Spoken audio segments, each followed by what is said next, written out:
What's up, Cachorro fans? We're back for the final of the Ahsoaka show. Just got done watching the episode twice, just so I could make sure I got a good opinion on it. And we're here to break it down and give my thoughts on it. I think they did a good and bad job of giving people what they expected in this last episode. Some things I think could have been better, but some things I'm happy they didn't do. Super solid episode still. I mean, overall, I still very much enjoyed the show. About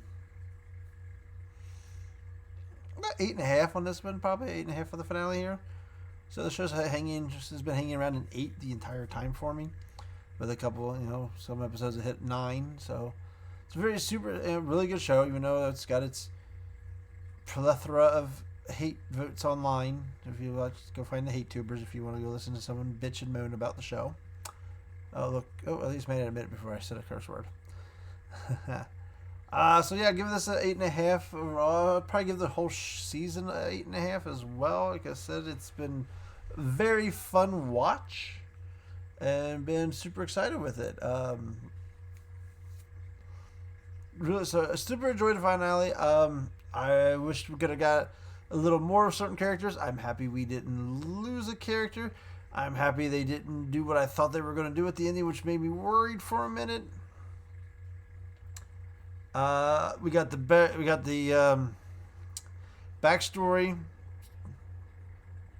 for Ahsoka and Sabine's fallout. It's not very good. That's probably been so far been the weakest part of the show for me, is this whole little relationship between them. It's right up there with Luke and Ben Solo's fallout, which was stupid, made no sense, and which is really what killed The Last Jedi. I mean, I will still say to this day, I think The Last Jedi could have worked if that backstory on why they turned on each other was better than the stupid one they gave us. I get the Hermit Luke part, but you had to make it good, and you didn't make it good because the story you made no freaking sense. Well, this is right up there. It's kind of lame. We'll get to that when I get to the spoilers here. But I said that's still the worst thing in this. The whole season has been that real part of that thing, and I suppose I'm going to argue it's a huge part of the show, but I love the Thrawn stuff. I love the Morgan stuff. I loved our fallen Jedi stuff. Those two characters are amazing. So a lot of pluses and a lot of positives from this show. We do not get any massive cameos, which I know I saw earlier today. There was a video about Luke Skywalker showing up in this episode, which would have been stupid as could be. They're in another galaxy. If you are going to bring Luke Skywalker in the show, you would not bring him into this finale when this is leading up to a movie. It was just an absolutely ridiculously stupid hope. People, get over some shit already. That's why Star Wars is struggling, because you guys are just so... Shut up and let them tell the story. The story's been... But I digress. That's it. So, like I said, super love the show finale. Love the show season 1 altogether. I feel like we might be definitely getting to season 2 before we get to the movie, which we'll break that down soon too. And as your warning, we're going to go to the spoilers now. Boom, boom, 3, 2, and 1. All right, so we open. We have Ezra building a new lightsaber in the ship with Huang's parts, and they're kind of him and Huang are going back and forth with each other, and then that's where Huang finds out that his master was Kanan Jarrus, so we get the Kanan Jarrus mention, and Huang's, oh yeah, now it makes sense. I remember Kanan. So he's like, Ezra's all shocked because he knew his master. So they're talking, and he finds this special part that Ezra's like, that's the part I need, because yes, this is I only had 2 of these, and Kanan had the other one, so it makes sense that's why you want this one. It's only fitting you get it. So master and apprentice kind of thing. So always keeping that master and apprentice thing. And Sabine's kind of overlooking it. So Ezra builds a new lightsaber, and Sabine kind of wanders off because she kind of feels bad because they were talking about master, how he's supposed to have been a good master for Kanan was. And that's when Ezra asks what happened between Ahsoka and Sabine. So pretty much the story, which we don't get a flashback of this or anything like that, we just get a told story, exposition. There's the word I'm looking for. So after the purge of Mandalore, after the war that killed Ahsoka or killed Sabine's family, Sabine did not feel like it was.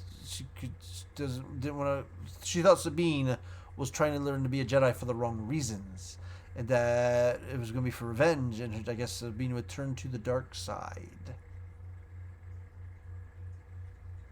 And that's why she couldn't train her anymore.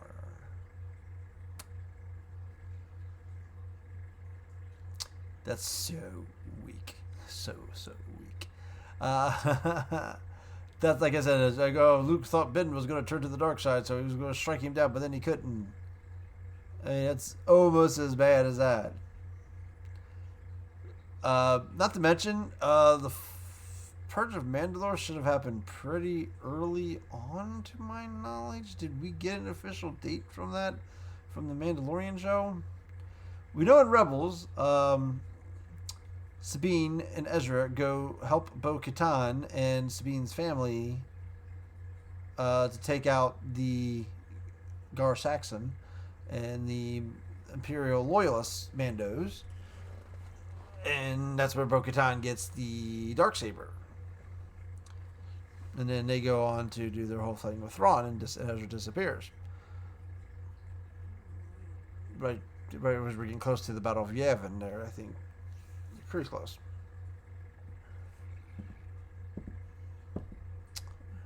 Or maybe it's or at least a couple years maybe from it.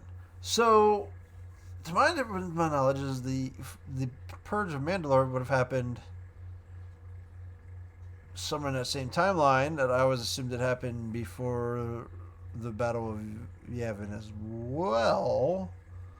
So you were saying that after Ezra defeated Thrawn, Sabine instantly became Ahsoka's apprentice and studied under her for a couple of years till the Purge happened, and that's when they broke. So they broke up by about the same time as Yavin.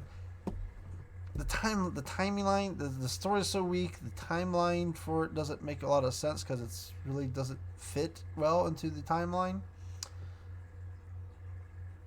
They really forced this one, I feel. So this has definitely been the weakest thread of the show. Is this whole thing, and I did not like it. But we move on. Then we go to Thrawn, who's being informed that they have a location on the Jedi starship. So he orders 2 TIE fighters to launch and attack the ship. To which then there's a scene where they say that all the cargo has been loaded, as we see more people still actually loading cargo. Still loading the casket things. So they're ready to leave. He thanks the Night Sister mothers, who then bestow Morgan Elsbeth with Mother Towson status, I guess you could say. They kind of like put their hands on her head and they give her the lines on her face like Mother Towson's hand. I mean, they still only call her sister, but she's now full sister with them. So she's pretty much got raised up to like Mother Towson level. And then they make this sword appear, which they also call the Sword of Towson. So she's pretty much becomes a Mother Towson. So they infuse her with power. And actually, was that the beginning of the show? That may have been the beginning of the show. I may have got those two scenes mixed up. Then we have Sabine coming out on the... Okay, so also, the turtle people are like driving their little slow bug things. And the Jedi Starship is like just slowly flying above them. Why? I don't know. I think the safest thing to do for the turtle people would be to... hey, you guys go that way. We're going to take off this way. They're looking for us. They don't care about you. Instead of this hovering over them thing. So I don't know what they were trying to... That is super slow motion. Kind of reminds you of the Last Jedi chase scene that we had going on there. So it is super slow hover along. So, but Sabine comes out. Ahsoka's meditating on the ship. Sabine comes out and they start talking and kind of give it the whole, are you mad at me for what I did? And so Sabine's like, hey, you know what? You had to make the decision you had to make. And my master stood by me no matter what. I'm going to stay. I stand by for now. I stand by you now. So kind of leading to the Jedi Order turned on Ahsoka, but Anakin still stayed by her, still believed in her and all that stuff. So pretty much they're saying, hey, I now have your back about everything. It wasn't all her fault. Ezra comes out to show her the lightsaber, and the two TIE fighters come in and attack to shoot the ship.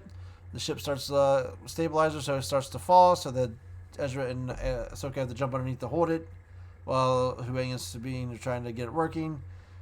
She's able to get a boost of the engine, so she could do the engine boost and destroy the two TIE fighters by ramming into them, and then crashes the ship.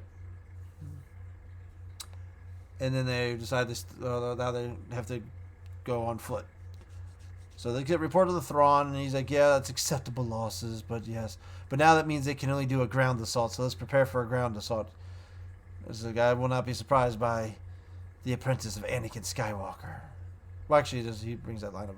He's mentioned how he's rebels have surprised Imperial groups and how he's fell victim to the hoax of a Jedi. So then we have our characters all taking off on those little wolf things towards the ship. And Huyang's trying to get the ship, the Jedi ship up and running. So they take off and then they get detected by the Thrawn's radar. So he orders a bombardment. So the Star Destroyer is just bombarding the ground underneath them.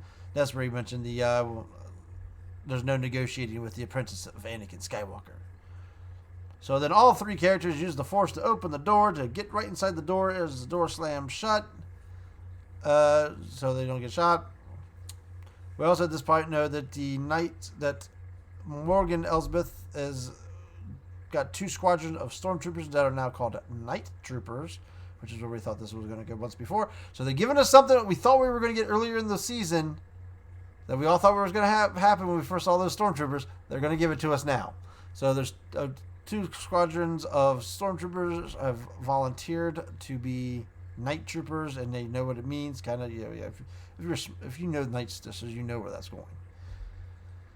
So they send them down there. So they meet the heroes at the entrance, and they're shooting them. And then the heroes take them all out and destroy them, slice them all. And then the night sisters do a spell, and they bring them back to life. Now they're zombie troopers. We all thought this was what they were at the beginning of earlier in the season as well. But now we're getting our zombie trooper payoff.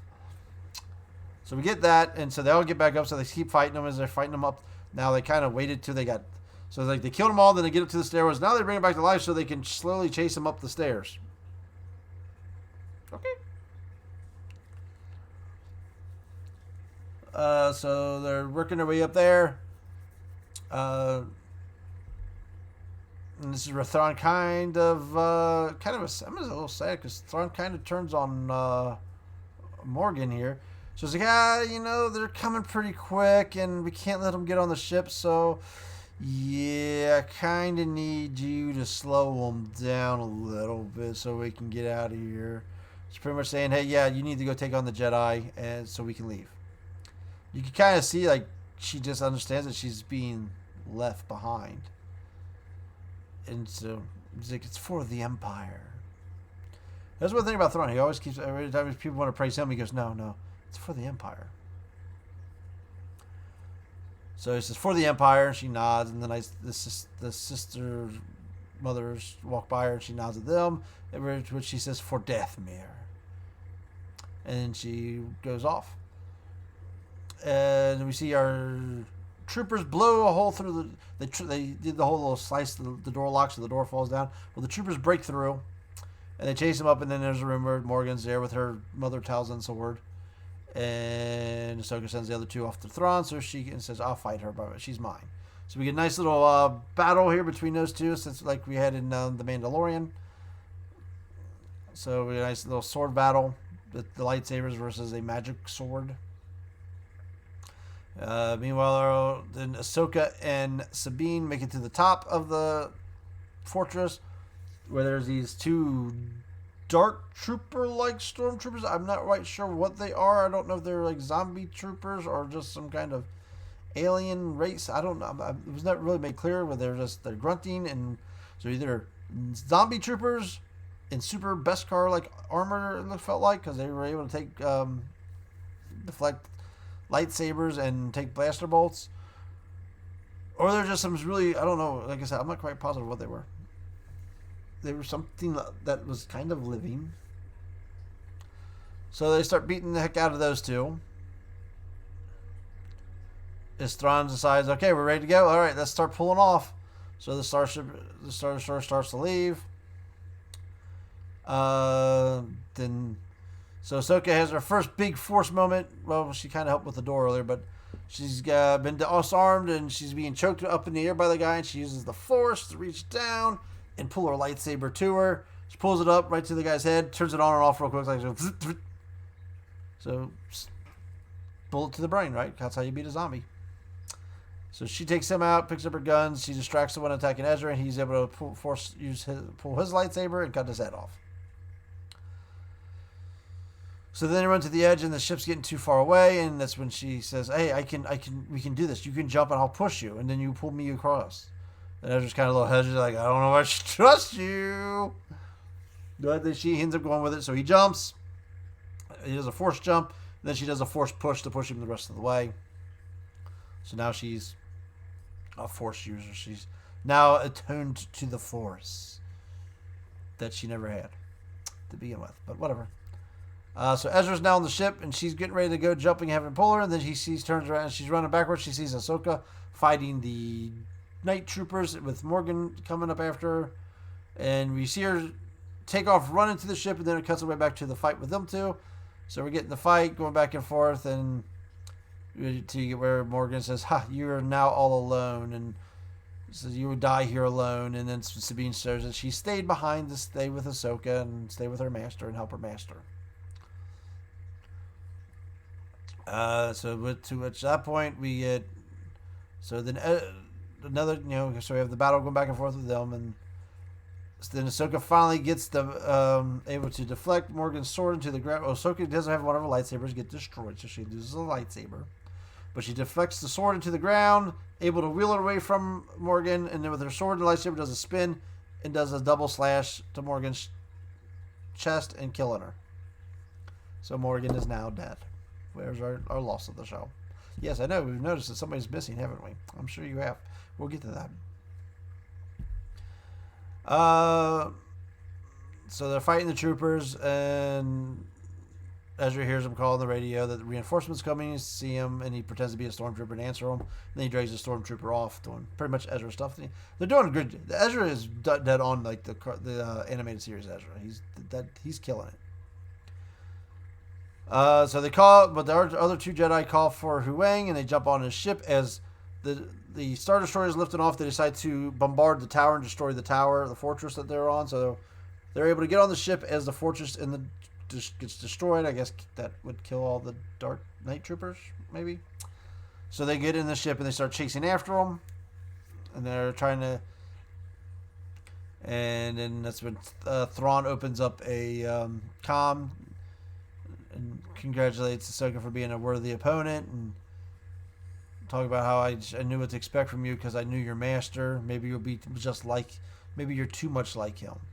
Kind of trying to get into her skin a little bit, saying she might have a little, about him being gone dark side and stuff. And he jumps the light speed and gets away. And so here's one of the things I was worried about. So they're flying it. They attached the IS-Ion to the Star Destroyer, which is kind of what I expected to come, because the IS-Ion is a Jedi warp ring that they would lock their Jedi cruisers into and jump to hyperspace. So I knew they were going to do that with the Star Destroyer. So it's flying and getting into hyperspace, and our heroes are trying to catch up to him as best they can. And I'm thinking, oh man, they're going to get somehow like attached to the ship or something like that, so they get pulled through hyperspace with them. So they all go back together. I was afraid they were going to do that. But they didn't. Thrawn jumps to hyperspace, and they get left behind. Applaud you. Thank you for doing that. I really, really appreciate it. I was like, oh man, don't let them get back. Don't let them get back that cheap. And then, because we still have some open characters here we got to talk about that we haven't talked about yet. Oh, it's like 20 minutes. This is a long video. So then we cut to them come back on the planet to meet up with the turtle people, who are happy to see them, of course. But and then the heroes kind of feel like, oh well, so Sabine's like, I failed and stuff like that, and like, oh no, Ezra got home, so you didn't fail. So now we get our this is where we do get our characters here. So yeah, so they're there on the planet and meet up back with the turtle people. Finally, the last 2 minutes of the episode, we cut to Shin riding her wolf, and she rides up on a settlement of the raider guys. She holds up her lightsaber and turns it on to get their attention. So I guess she's now become the leader of the raiders. And then we cut to Balin, who's on a mountaintop looking off at the mountains in the distance. And there's a mountain in the distance that's volcano-ish, I guess you could say, but it has this light that keeps shining out. That's shining out of it. So some kind of light shines from it. And we see the mountain he's on has a, Lord of the Rings style, those giant statues that were built in the mountain. So they have one of that. So it's 3 of them, actually. We have the father. Then we have the son. And then over here, missing her head, is the daughter. I guess she's dead, so she lost her head. But so we have the father, son, and daughter thing tie-in right there. So showing that there's some big giant force connection here, as he's staring off at this thing in the distance with light showing out of it. That's all we get of their characters. So at least they did not kill Balin, which was what a fear was, as Balin was going to die.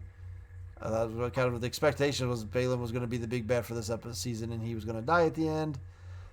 Also, the fact that they thought he was going to die because Ray Stevenson died. So Balin is still on his journey. I don't know what they're going to do with him when he comes back.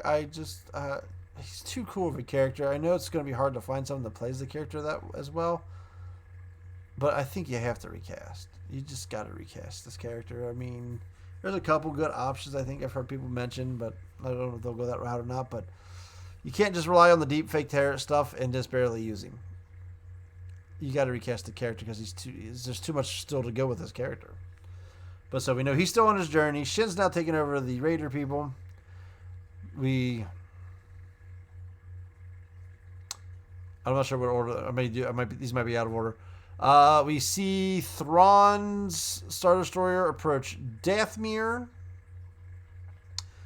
with the sisters, and you see them looking over the cargo hold of like all these casket things. So Thrawn is going to have some kind of Night Sister type army. Now, to be fair, the Night Sisters are also related to Darth Maul's species. So the Darth Maul species was kind of supposed to be like the males. So this could be Darth Maul. I can't remember what they're called. Darth Maul species that are in these caskets. So we could be like a whole bunch of Darth Mauls. Could be a bunch of Night Sisters. We don't know. There's definitely some kind of army in these caskets that he's planning on rising. Just not sure what they are yet, but there's definitely something he's planning on bringing back to life. Is my guess. Because they're showing all these things. There's so they're definitely some kind of army. Then somehow we cut to 2 A-Wings escorting a transport shuttle into Home 1's hangar. All the rebels are there with Hera with their guns pulled on it as it opens up, and a stormtrooper walks out, and then Chopper rolls up to it, and he pats Chopper, takes off his helmet, and it's Ezra. So somehow Ezra stole a ship and escaped Thrawn's Star Destroyer, and I guess Thrawn didn't notice. Happens off screen. Can't tell what happens when it comes off screen, right? So yeah, okay, whatever. That kind of makes whatever. But so we do get the Helmet and Hera reunion, and I excuse the Helmet and Sabine reunion because it felt like their characters, even though it was kind of less emotional. Yeah, I don't think Dave's good at writing emotional reunitions. Because, like, Hera would definitely run up and hug Ezra. I definitely feel that would be her reaction to seeing Ezra again. Especially, I get these kind of, like, tearful moment and shock and awe. Like, oh, it's Ezra. Definitely think her reaction would have been different. So, I will give that a weak spot right there. And that's another weak spot. That would be a weak spot. So there's probably the two weakest spots with that scene and the backstory between them. Also weak part would be that we didn't get any Baylan and Shin until the very end. But over that, I like the episode. Then we go back to Ahsoka and Sabine on the planet at night as they're staring off to the distance and talking about their journeys from here. They just got to be ready to. This is where their journey leads, and nice little send off. And then there's something that then Sabine senses something and looks off into the distance. And then it's like, it's nothing. And Ahsoka kind of stares for a minute, just there and walks away. And then we fade back as it fades out as they're walking back. We see the blue glow as it reveals it's Anakin's Force Ghost staring at her, and he smiles. And then we get the fade to black. I know people are probably going to bitch that Anakin's Force Ghost is showing up for her. Anakin's Force Ghost did show up for Luke in Return of the Jedi. We don't know if he may have visited Luke since then as well. We haven't seen. He might have. So I know that should help keep some of the bitching about why would he show up for Ahsoka, not Luke? He might. You never know. It's possible. But he sees Ahsoka and he smiles, so kind of, I guess, leaving gravitas to that was his Force Ghost in the World Between Worlds scene that was trying to push her to live and not just her imagination in her head. So it kind of leads to that. Yeah, that may have actually been him trying to push her and save her. So that's where we end. So Thrawn's back. Ezra's back with Hera. So Ezra is going to definitely let them know that Thrawn is also back. Our other heroes are stuck on the other planet. Shin is becoming a warlord, guess, kind of thing, and Baylan still is coming close to his great power. So we have to answer all these questions here on how they got to get back to their galaxy, and we got to know what happens with Baylan. And I don't see them that makes no sense for them to wrap this up in a Mandalorian season 4. I mean, I guess Sabine is a Mandalorian, so you could follow her story in season 4. But I mean, you'd be taken away from you have to do some cutaway episodes for that. So that don't make sense. I know we have the show with the Skeleton Crew. I don't think that would make sense for it to be there either. Unless somehow they get transported to this galaxy. I don't think I know they're supposed to get lost in the outer expansions and stuff. I don't think they're supposed to. I don't know. I'm not sure what the premise of that show is. I wouldn't think you're going to bring this back into the movie, maybe, but that don't make sense either. So I'm thinking there has to be an Ahsoka season 2 before I guess they do their big Thrawn movie to continue where these characters, for the 4 characters that are stuck on this planet still. Like I said, we got to find out Baylan's greater power. We got to get our 2 heroes back and possibly see where they go with Shin. Because now, hopefully, at least she didn't turn good. I was worried they were going to turn her good. They still might.